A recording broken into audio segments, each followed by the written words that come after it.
오늘은 역대상하의 내용을 중심 주제가 무엇인지 함께 살펴보면서 말씀을 나누도록 하겠습니다. 역대상하의 이야기는요, 우리가 앞에서 성경을 순서대로 읽는다면 그러면은 계속 이어지는 말씀이 반복되는 느낌이에요. 왜냐하면 역대상은 사무엘 상하의 내용입니다. 사무엘 상하, 그리고 역대하는 열왕기 상하의 내용이에요. 상하.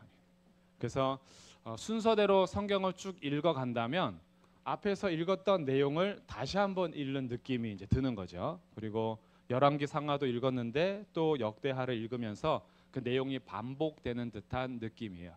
근데 차이점이 있습니다. 역대 상하는 그러면 왜 또 기록된 성경으로 우리에게 전해질까? 차이점이 있다면 뭐 완전한 차이점은 아닌데 좀 핵심이 좀 다르다는 거예요. 핵심이 사무엘 상하와 열왕기 상하는 이스라엘의 역사를 진행해 갈 때에 이들의 정치 그리고 왕이 어떻게 세워졌는지, 왕이 어떻게 통치했는지라고 할 때 정치, 군사 이런 것들을 기술하고 있어요. 그래서 남쪽 유다 왕은 몇 년에 이런 걸 했고 북쪽 왕은 뭐 했다, 이런 것들이 기록되어 있다면 역대상하는 관점이 뭐냐 하면 역대상하의 이스라엘 역사의 관점은 성전 중심이고요. 그리고 종교적인 국가로서의 다윗의 왕국을 봅니다. 그러다 보니까 역대상하의 핵심 인물은 레위인들이에요. 레위인, 제사장, 이런 사람들의 입장으로 이스라엘 역사를 다시 보는 겁니다. 그럼 왜 이렇게 역사를 다시 보느냐? 하나님께서 사무엘하 7장에서 다윗에게 약속하셨습니다. 뭘 약속했냐 하면 너의 나라가 영원할 거야, 이렇게 약속하셨어요. 그럼 다윗의 나라가 영원할 줄 알았는데 영원한가요? 망하는가요? 망하죠. 다윗 이후에, 다윗 다음에 솔로몬이 왕이 되고요.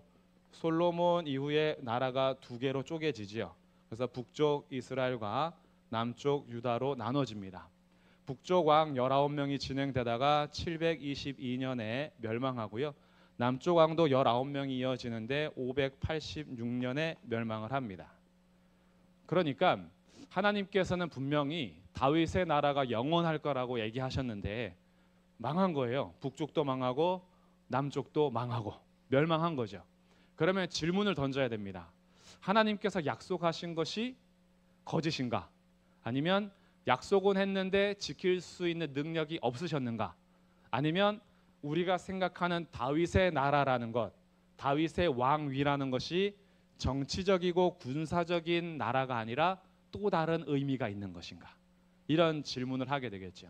그러면서 멸망한 이후에 이스라엘 나라 역사를 재평가하는 역사서가 역대상하인 거예요. 망한 다음에 이 나라를 다시 재평가해 보는 거예요.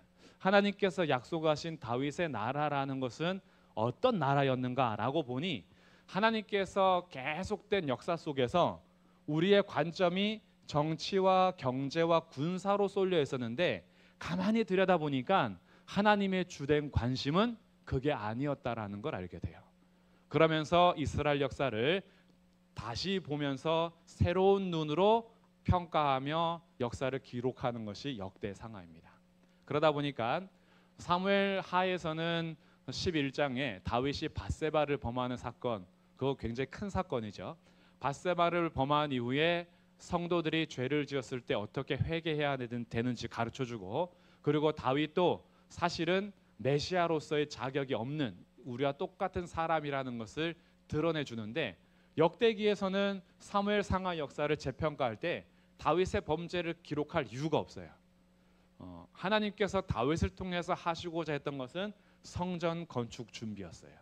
그래서 다윗의 기록도 성전 건축을 어떻게 준비했는지를 조명해서 기록을 합니다. 그리고 다윗이 레위인들과 제사장들 찬양대를 형성하거든요. 어떻게 그 조직을 세워갔는지 이런 데 관심을 둬요.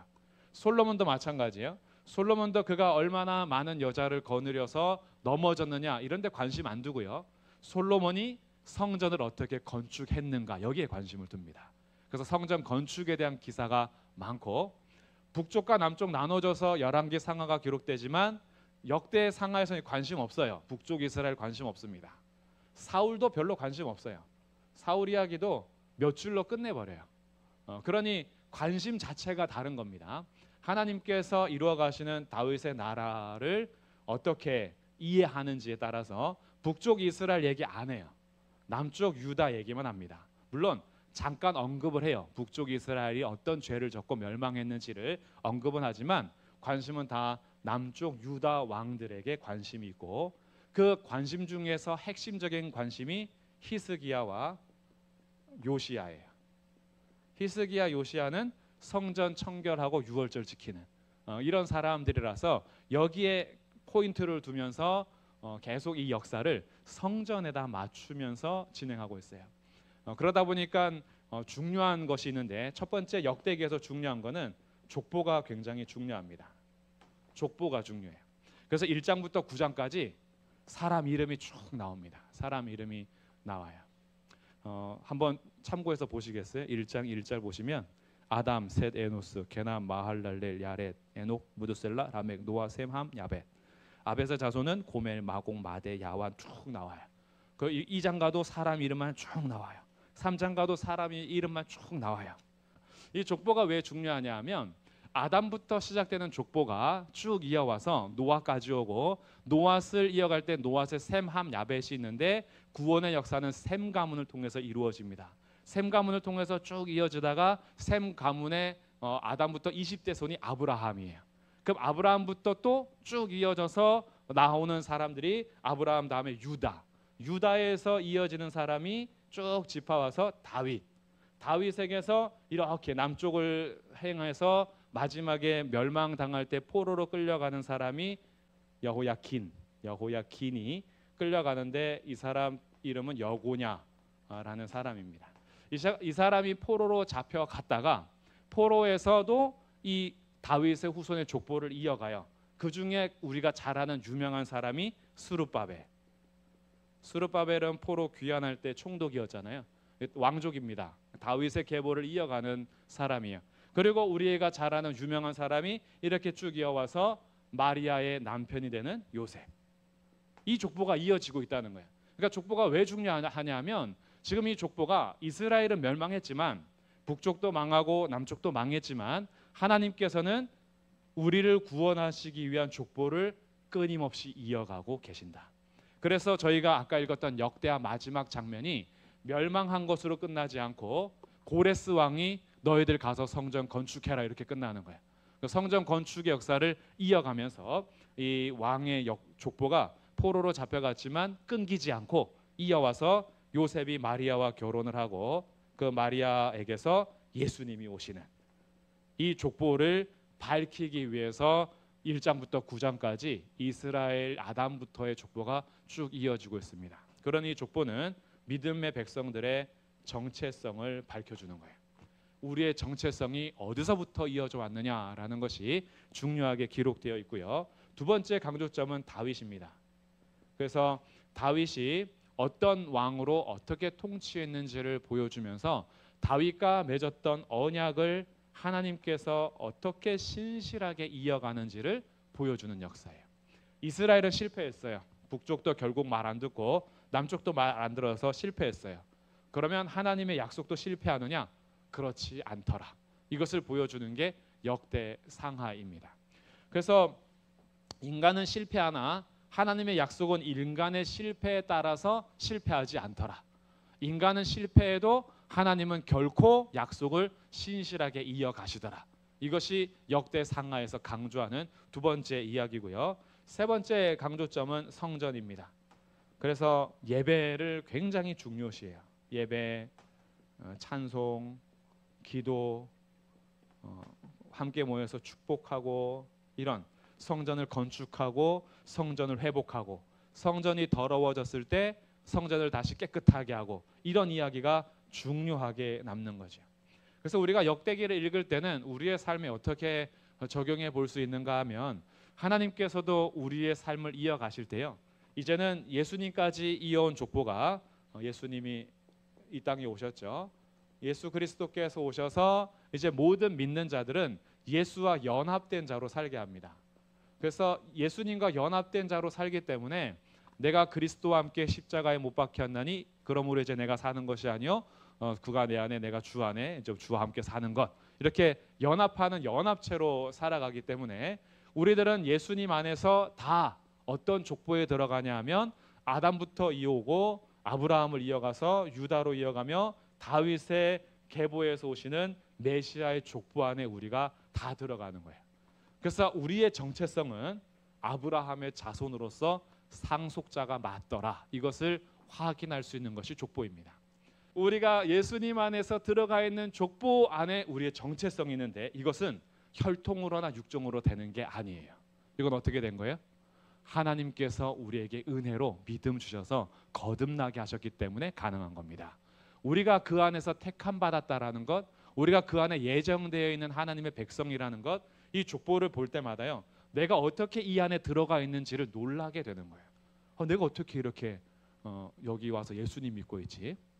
우리 한번 돌아보세요. 내가 예수님 어떻게 믿게 됐는지. 놀랄 일이죠, 사실. 저도 불교 집안에서 태어났거든요. 어떻게 교회를 가게 됐는지 신기한 거죠. 예수님 믿게 돼서 지금까지도 예수님 아니면 살 수 없는 우리의 인생이 되겠다는 게 신기하잖아요. 어찌 그때 우리 그런 고백하시는 분들이 있을 거예요. 아니 어떻게 이런 집안에서 내가 예수님을 믿었을까? 이런 거죠. 우리의 고백들이 사실은 다 하나님께서 우리를 콕 집어가지고 우리를 이 예수님 믿는 족보 안에 두셨다라는 거, 이거 확인할 때마다 감사한 거예요. 그래서 역대상하 읽을 때 내 족보가 어떤가라고 확인하면서 아담, 셋, 에노스, 게난, 마할렐렛, 야렛 다 우리 믿음의 조상들로 이렇게 족보가 이어지고 있구나. 나는 어디 가서 사생자가 아니구나. 하나님의 자녀구나. 하나님 자녀로 우리를 예수님 족보 안에 두셨구나라는 것을 확인하면서 잠 벌쩍 깨는 그런 족보가 되면 좋겠고요. 그리고 다윗의 언약을 기억할 때요, 우리가 실패할 때 있습니다. 우리의 믿음이 실패가 있고 또 때로는 성공할 때도 있어요. 그러나 우리 기억할 것이 있습니다.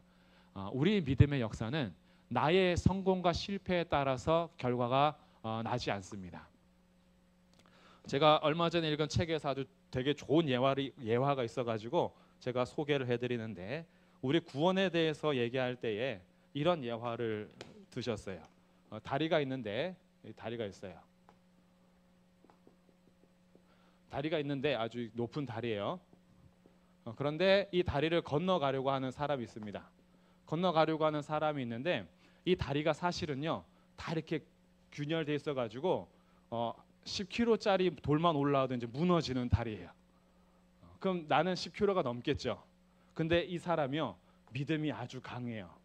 어떤 믿음이 강하냐 하면 이 다리는 절대 무너지지 않는다라는 믿음을 가지고 있어요. 그리고 건너갑니다. 어떻게 될까요? 믿음이니까 기적이 일어나지 않을까 또 막 이렇게 생각하실 텐데 믿음이니까 기적이 일어나겠지.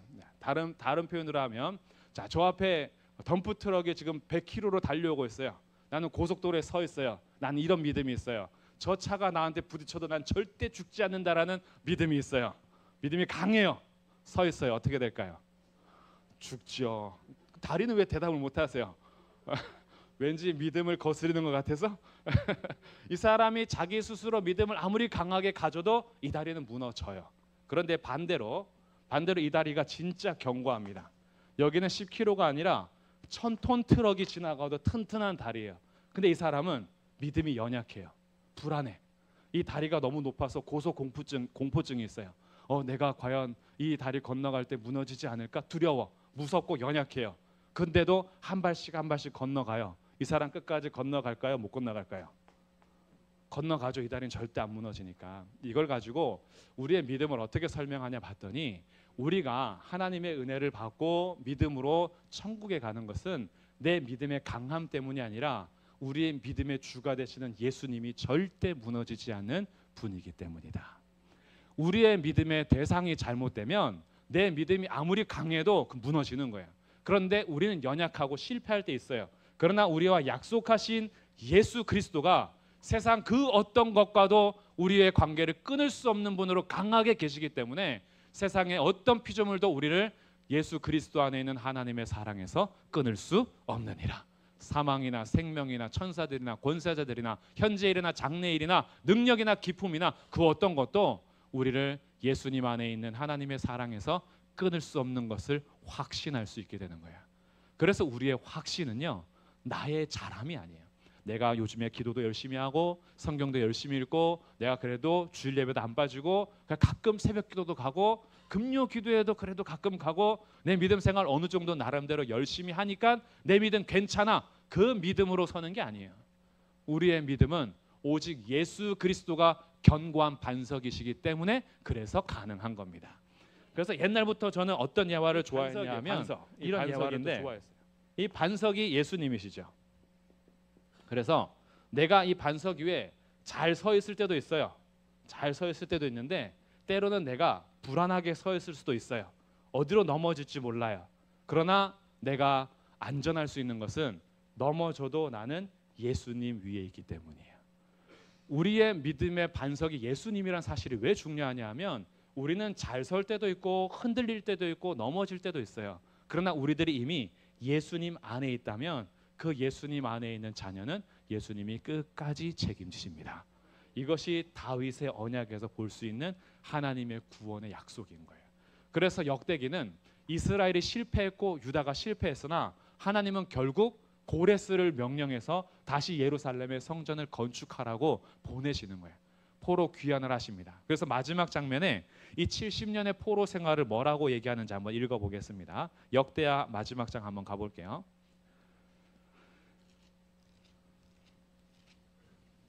역대하 36장, 아까는 우리 22절과 23절 읽었고요. 21절에서 70년의 포로 생활을 단지 그냥 멸망으로만 기록하지 않고요. 역대기는 70년의 포로 생활을 이렇게 기록합니다. 36장 21절 함께 읽겠습니다. 시작.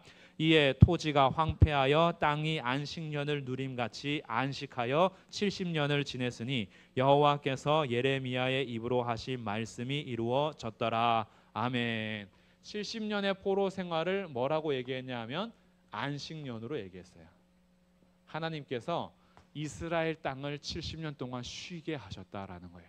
그리고 이 모든 일은 하나님이 그렇게 될 줄 몰랐어라고 하시는 것이 아니라 예레미야에게 이미 말한 대로 된 거야. 뭐예요? 하나님의 주권이었다는 거예요. 이스라엘이 포로로 잡혀가고 70년 만에 돌아오는 모든 건 우연히 일어나는 일이 아니라 하나님께서 이미 예레미야 입을 통해서 이렇게 하시겠다고 하시는 대로 역사를 끌고 가고 있다는 거예요. 그러니 인간은 실패해도 하나님 절대 실패하지 않고요. 70년 만에 안식년을 마치고 70년 만에 성전이 건축되는데 586년에 3차 포로로 이스라엘 예루살렘이 불타거든요. 예루살렘 성이 불탈 때가 586년이에요. 1차 포로 귀환해서 성전을 완공할 때가 몇 년이냐 하면 516년이에요. 딱 몇 년이에요? 70년. 딱 70년이에요. 586년에 성전이 불타고 516년에 건축이 됐어요. 근데 516년에 건축되는 과정에 어떤 일이 있었냐 하면 성전 건축할 때에 약 16년 동안 성전 공사가 중단된 적이 있죠. 스룹바벨과 여호수아가 와서 성전 건축을 하는데 방해꾼들이 등장해서 그것을 고소해가지고 성전 공사가 멈췄어요. 그래서 공사를 멈췄으니까 16년 만에 다시 학개하고 스가랴가 등장해서 너네들 성전은 지금 다 황폐해져 있는데 너네 집 돌보는 게 그게 맞냐? 너네 다시 일어나서 성전 건축해라. 그래서 백성들이 다시 일어나 성전을 건축해서 완공하는 날짜가 516년. 이게 진짜 신비한 거예요. 인간이 자기의 죄악으로 게으름으로 하나님을 신뢰하지 못해서 멈춰 있었던 16년의 기간까지 포함해서 딱 70년 동안 하나님이 성전 공사를 약속한 대로 이루어가고 있다는 거예요. 그러니까 인간은 실패하고 인간은 때로는 넘어져도요, 하나님은 자신이 계획한 뜻을 완전하게 이루십니다. 하나님은 본인의 뜻을 완벽하게 이루어가세요. 그 하나님이 우리를 구원하신 거예요. 그러니 누가 우리의 구원을 뺏어갈 수 있겠습니까? 그 은혜를 누리는 사람들이 하나님 앞에 찬양하는 그 삶이 성전의 삶인 거예요. 그래서 세 번째 주제가 성전으로서 우리가 역대기를 읽을 때 역대기에는 예배에 대한 말씀들이 정말 많이 나옵니다. 예배가 정말 축제고 기쁨이고 감사예요. 저는 이런 성전의 예배가 단지 우리 이 예배실에 모여서 예배하는 공예배뿐만이 아니라 우리들을 성전 삼아 주신 하나님의 은혜를 기억하면서 우리의 삶이 하나님 앞에 예배하고 찬송하고 기도하며 축복의 통로가 되는 하나님께서 성령의 전으로 삼아 주신 성전 삶이 되기를 간절히 축복합니다. 이게 우리의 목표고 삶인 거예요. 우리는 단지 일주일 동안 하나님과 상관없이 지내다가 교회만 오면 그래도 임재를 누리고 역시 교회 오니까 평안해, 교회 오니까 은혜가 있어, 교회 오니까 좋아. 이것도 너무 괜찮죠. 너무 감사한 일이에요. 전 주일 예배 준비할 때마다 늘 기도합니다. 우리 성도들이 일주일 동안 정말 세상에서 힘들고 지치고 수고하며 했었는데 교회 주일 예배를 통해서 세상이 맛볼 수 없는 은혜와 평안을 누리게 해주십시오. 기도해요. 그렇기 때문에 예배 준비는 단지 설교 준비만 하는 게 예배 준비는 아니겠죠. 설교 준비도 열심히 하지만 예배 전체가 하나님 앞에서 정말 그 임재가 있는 예배가 되기를 기도합니다. 우리 주일 예배나 금요기도회, 수예배 다 예배를 위해서 기도해 주실 때마다 그렇게 기도해 주시면 좋을 것 같아요. 그냥 설교의 자리, 그 예배의 자리는 설교 잘하는 자리, 그런 자리 아니에요. 예배의 자리는 하나님을 누리는 자리입니다. 하나님 앞에 엎드릴 때에 세상에서 줄 수 없는 평화, 세상에서 줄 수 없는 기쁨, 하나님을 찬송할 때에 그동안 누리지 못했던 하나님의 그 신령한 은혜를 누리면서 그래, 이거지. 우리가 살아가는 방향이 이거지. 예배하며 사는 것이었지.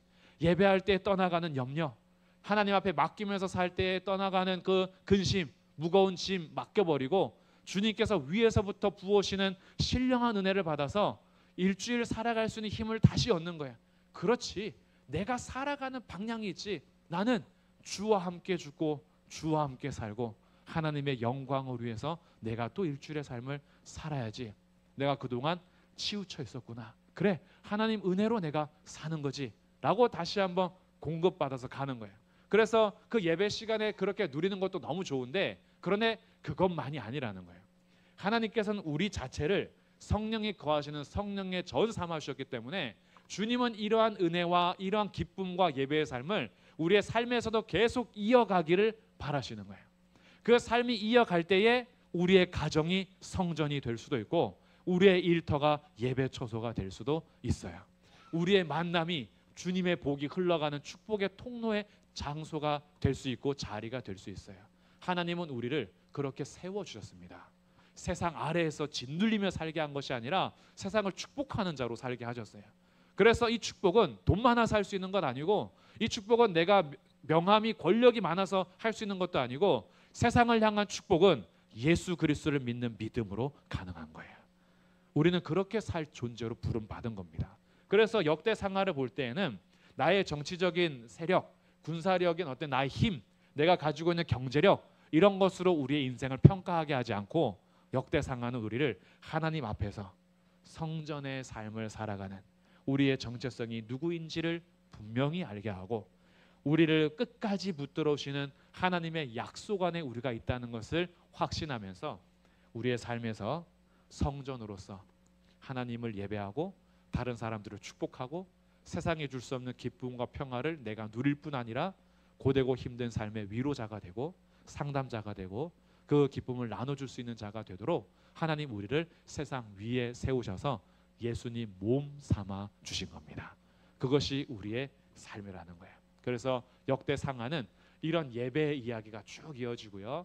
귀환할 때에도 제사장과 레위인들 이야기, 노래하는 이야기, 노래하는 사람들의 이야기, 그리고 성전을 지키는 이야기, 성전을 깨끗하게 하는 이야기, 이런 것을 중심으로 말씀을 쭉 읽어갈 수 있습니다. 그래서 우리는 이 주일 오후에는 성경 각 권의 핵심들을 한번 살펴보면서 이 역대기의 내용들은 그렇게 우리를 초대하고 있구나라는 것을 생각하면서 우리들의 삶이 반석 위에 든든하게 있으니 이번 일주일의 삶도요, 우리의 정체성을 분명히 해서 끊어지지 않는 하나님의 자녀로 힘내서 살아가시고요. 그냥 세상에서 겨우겨우 살지 마시고 축복의 통로로 세워졌음을 믿고 당당하게 사시고 담대하게 사십시오.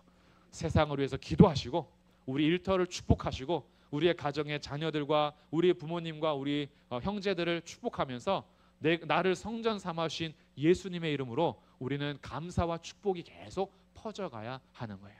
그래서 바라기는 우리 안에 불평이나 원망이나 세상을 볼 때 염려나 근심으로만 바라보는 눈이 바뀌어서 오히려 서로 위로해 줄 수 있고 축복할 수 있고 사랑할 수 있고 염려를 주님께 맡기면서 성전으로서 그리스도인의 삶을 살아갈 수 있는 복된 한 주 되시기를 주님의 이름으로 축복합니다.